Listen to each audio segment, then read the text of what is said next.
भगवान कहते हैं कि मैं हर्षपूर्वक तुम्हें बताता हूँ, जो सब तरह का आश्रय छोड़ के केवल मेरा स्मरण करते हैं, मैं उनकी सब तरह से रक्षा करता हूँ, जैसे छोटे बालक की सब तरह से माँ रखवाली करती है। अतः उसकी सांसारिक आसक्ति सुगमता से मिट जाती है। ऐसे उपासकों के लिए गीता में भगवान ने नची रात आदि वचनों से शीघ्र ही अपनी प्राप्ति बताई है। सगुण उपासकों के अज्ञान रूप अंधकार को भगवान ही मिटा देते हैं, उनका उद्धार भगवान करते हैं। ऐसे उपासकों में यदि कोई सूक्ष्म दोष रह जाता है तो सर्वज्ञ भगवान कृपा करके उसको दूर कर देते हैं। ऐसे उपासकों की उपासना भगवान की ही उपासना है। भगवान सदा सर्वदा पूर्ण है ही, अतः भगवान की पूर्णता में रंच मात्र भी संदेह न रहने के कारण उनमें सुगमता से श्रद्धा हो जाती है। श्रद्धा होने से वे नित्य निरंतर भगवत परायण हो जाते हैं। भगवान ही उन उपासकों को बुद्धि योग प्रदान करते हैं, जिससे उन्हें भगवत प्राप्ति हो जाती है। ऐसे उपासक भगवान को परम कृपालु मानते हैं। उनकी कृपा के आश्रय से वे सब कठिनाइयों को पार कर जाते हैं। यही कारण है कि उनका साधन सुगम हो जाता है और भगवत कृपा के बल से वे शीघ्र ही भगवत प्राप्ति कर लेते हैं। मनुष्य में कर्म करने का अभ्यास तो रहता है, इसलिए भक्त को अपने कर्म भगवान के प्रति करने में केवल भाव ही बदलना है। कर्म तो वे ही रहते, अतः भगवान के लिए कर्म करने से भक्त कर्म बंधन से सुगमता पूर्वक मुक्त हो जाता है। हृदय में पदार्थों का आदर रहते हुए भी यदि वे प्राणियों की सेवा में लग जाते हैं तो उन्हें पदार्थों का त्याग करने में कठिनाई नहीं होती। जैसे गोभक्त को गौ सेवा में अपना तन मन धन लगाने में कोई कठिनाई नहीं होती है। एकदम कोई कहे कि फेंक दो तो फेंक नहीं सकता, पर गौ माता की सेवा में अर्पित कर सकता है, क्योंकि गौ माता सत्पात्रों में सर्वश्रेष्ठ है। सत्पात्रों के लिए पदार्थों के त्याग में तो और भी सुगमता है, और गौ माता तो सत्पात्रों की भी सत्पात्र है। फिर भगवान के लिए, भगवती गौ माता के लिए पदार्थों का त्याग बहुत ही सुगमता से हो सकता है। इस साधन में विवेक और वैराग्य की उतनी आवश्यकता नहीं है जितनी प्रेम और विश्वास की आवश्यकता है। जैसे कौरवों के प्रति द्वेषवर्ती रहते हुए भी द्रौपदी के पुकारने मात्र से भगवान प्रकट हो जाते हैं, क्योंकि वह भगवान को अपना मानती थी। भगवान तो अपने साथ भक्त के प्रेम और विश्वास को देखते हैं, उसके दोष को नहीं देखते। भगवान के साथ अपनापन का संबंध जोड़ना उतना कठिन नहीं है, क्योंकि भगवान की ओर से जितना कि पात्र बनना कठिन है। विवेक की रंच मात्र भी कमी रही तो क्रिया प्रकृति की अर्पण नहीं होगी और साधक कर्तव्याभिमान से रहित कर्म से बंधन से बंध जाएगा। अब ये सगुण उपासना के विषय में कहा। अब निर्गुण उपासना के बारे में कहते हैं। निर्गुण उपासनाओं में उपास्य तव के निर्गुण निराकार होने के कारण साधक के मन इंद्रियों के लिए कोई आधार नहीं रहता। आधार न होने तथा वैराग्य की कमी के कारण इंद्रियों के द्वारा विषय चिंतन की अधिक संभावना रहती है। देह में जितनी अधिक आसक्ति होती है, साधन में उतना ही अधिक क्लेश मालूम पड़ता है। निर्गुण उपासक उसे विवेक के द्वारा हटाने की चेष्टा करता है। विवेक का आश्रय लेकर साधन करते हुए वह अपने ही साधन बल को महत्व देता है। बंदरी का छोटा बच्चा जैसे अपने आप बंदरी से चिपकता है, वैसे ही खुद मेहनत करता है तो वो अपने बल पर निर्भर है। अपने बल पर निर्भर होने से अपनी माँ को पकड़े रहता है और अपनी पकड़ से ही अपनी रक्षा मानता है। ऐसे ये साधक जो निर्गुण उपासना वाला साधक है, ये अपने साधन के बल पर अपनी उन्नति मानता है। इसलिए रामचरितमानस में भगवान ने इसको अपने समझदार पुत्र की उपमा दी है। मोरे प्रौढ़ तने सम ज्ञानी, बालक सुत समदास अमानी। ज्ञान योगियों के द्वारा लक्ष्य प्राप्ति के प्रसंग में चौथे अध्याय के 39वें श्लोक में अचिरेण पद तत्व ज्ञान के अनंतर शांति की प्राप्ति के लिए आया है, न कि तत्व ज्ञान की प्राप्ति के लिए। निर्गुण उपासक तत्व ज्ञान की प्राप्ति स्वयं करते हैं, ये अपना उद्धार स्वयं करते हैं। ऐसे उपासकों में यदि कोई कमी रह जाती है तो उस कमी का अनुभव उनको विलंब से होता है और कमी को ठीक ठीक पहचानने में भी कठिनाई होती है। हाँ, कमी को ठीक ठीक पहचान लेने पर ये भी उसे दूर कर सकते हैं। चौथे अध्याय के 34वें और 13वें अध्याय के 7वें श्लोक में भगवान ने ज्ञान योगियों को ज्ञान प्राप्ति के लिए गुरु की उपासना की आज्ञा दी है। अतः निर्गुण उपासना में गुरु की आवश्यकता भी है, किंतु गुरु की पूर्णता का निश्चित पता न होने पर अथवा गुरु के पूर्ण न होने पर स्थिर श्रद्धा होने में कठिनाई होती है तथा साधन की सफलता में भी विलंब की संभावना रहती है। ऐसे उपासक उपास्य तत्व को निर्गुण, निराकार और उदासीन मानते हैं, अतः उन्हें भगवान की कृपा का वैसा अनुभव नहीं होता। वे तत्व प्राप्ति में आने वाले विघ्नों को अपनी साधना के बल पर ही दूर करने में कठिनाई का अनुभव करते हैं। फल स्वरूप तत्व की प्राप्ति में भी उन्हें विलंब हो सकता है। ज्ञान योगी अपनी क्रियाओं को सिद्धांत प्रकृति के अर्पण करता है, किंतु पूर्ण विवेक जागृत होने पर ही उसकी क्रियाएं प्रकृति के अर्पण हो सकती हैं। यदि जितना पात्र बनने में विवेक की आवश्यकता है, क्रियाएं प्रकृति के अर्पण नहीं होगी और साधक कर्तापन के अभिमान रहने से कर्म बंधन में बंध जाएगा।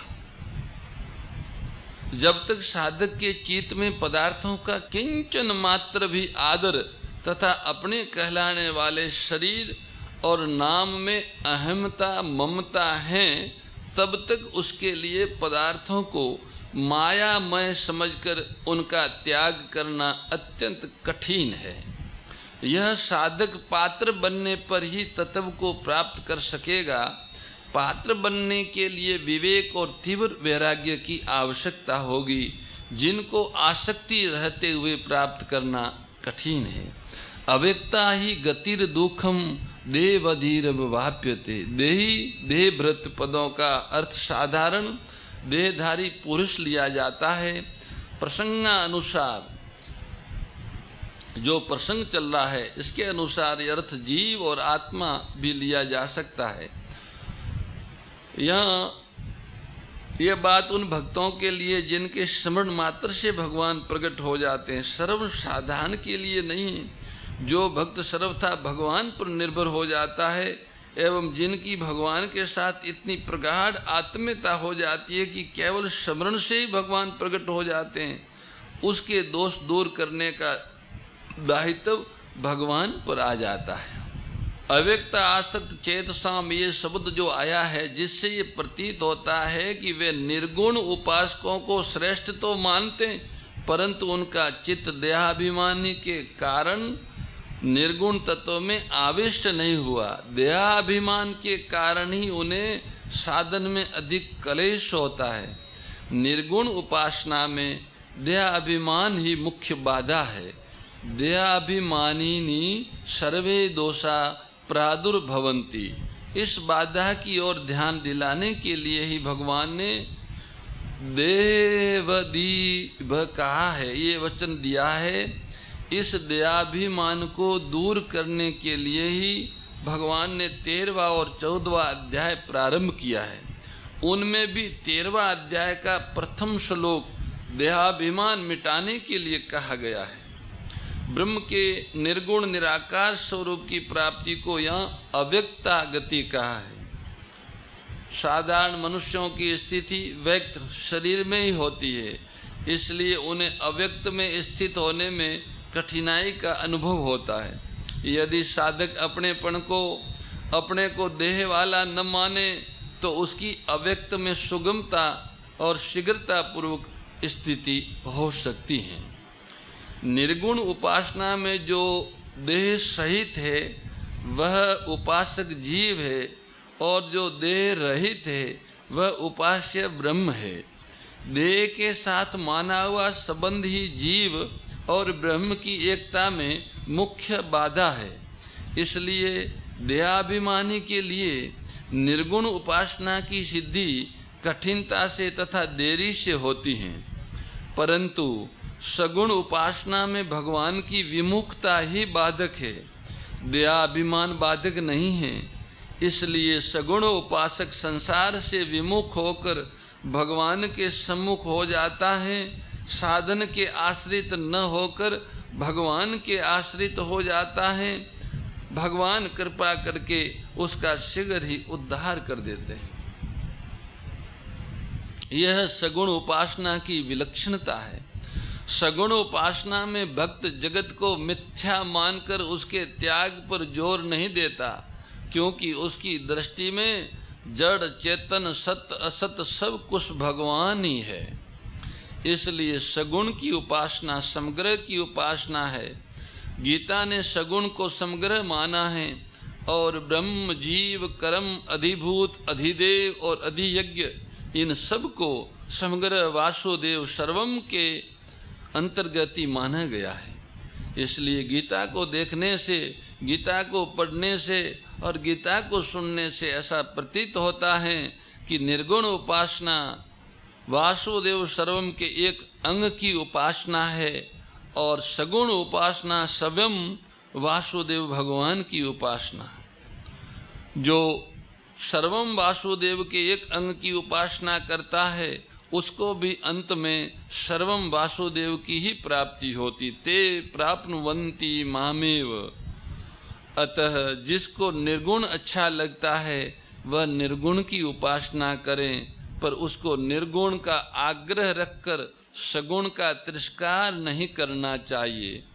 सगुण का तिरस्कार, निंदा, खंडन करना निर्गुण उपासक के लिए बहुत घातक है, उसकी साधना के सिद्ध होने में बहुत बाधक है। कारण कि अपरा प्रकृति भगवान की है, अतः उसकी निंदा करने से वह भगवान की निंदा होती है। गुणों का खंडन करने से गुणों की सत्ता आ जाती है जो बाधक है, क्योंकि सत्ता माने बिना साधक निराकरण किसका करेगा। अतः साधक यदि दूसरे की निंदा तिरस्कार न करके तत्परता पूर्वक अपने साधन में लगा रहे तो आगे चलकर सभी साधक एक हो जाते, क्योंकि तत्व तो एक ही हैं। सगुण की उपेक्षा करने से साधक मुक्त तो हो सकता है, पर मतभेद नहीं मिट सकता। परंतु सगुण की उपेक्षा न रहने से मतभेद भी नहीं रहता और साधक को वासुदेव सर्वम की प्राप्ति हो जाती है। ये तो सर्वाणि कर्माणि मयि सन्न्यस्य मत्परा। परंतु जो संपूर्ण कर्मों को मेरे अर्पण करके और मेरे परायण होकर योग से मेरा ही ध्यान करते हुए उपासना करते हैं, ये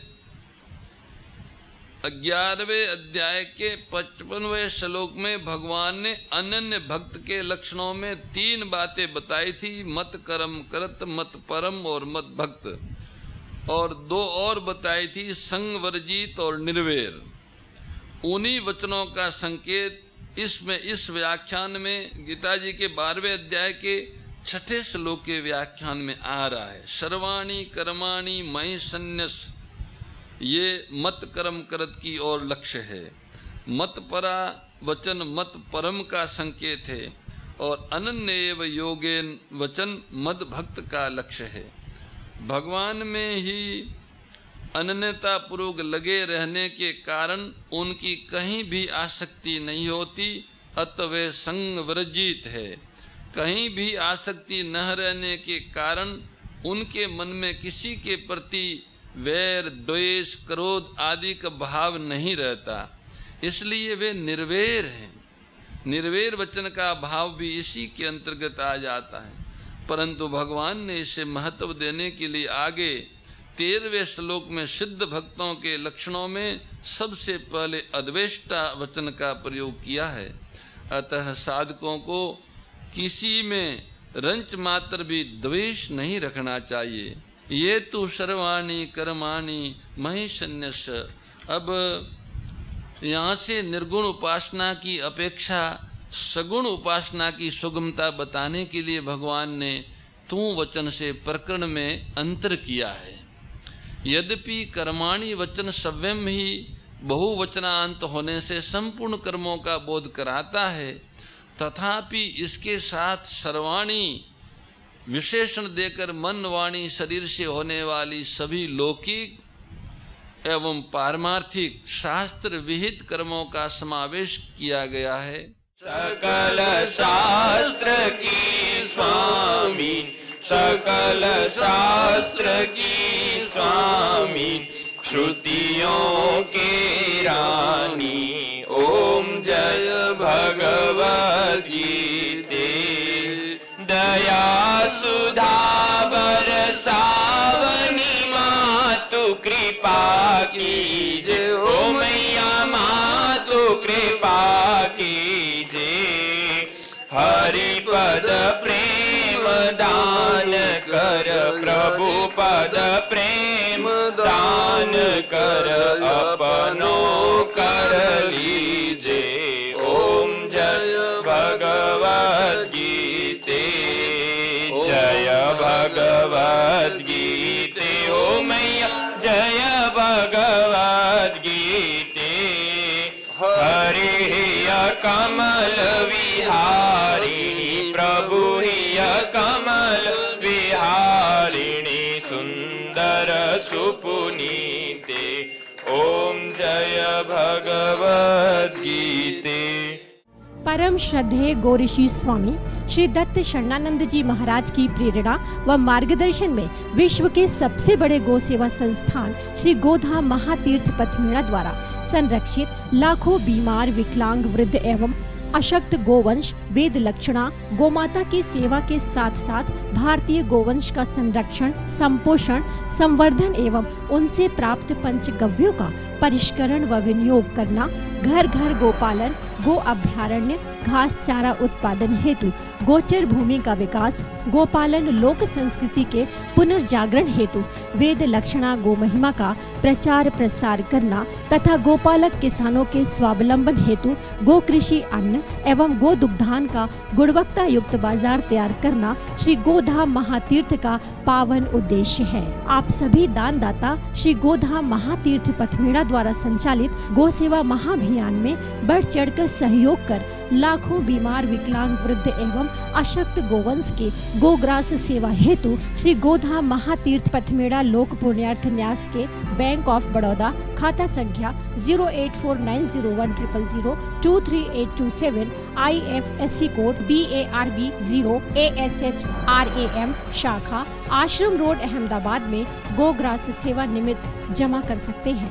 अधिक जानकारी के लिए संपर्क करें 7742093179 7665059999 7073000151।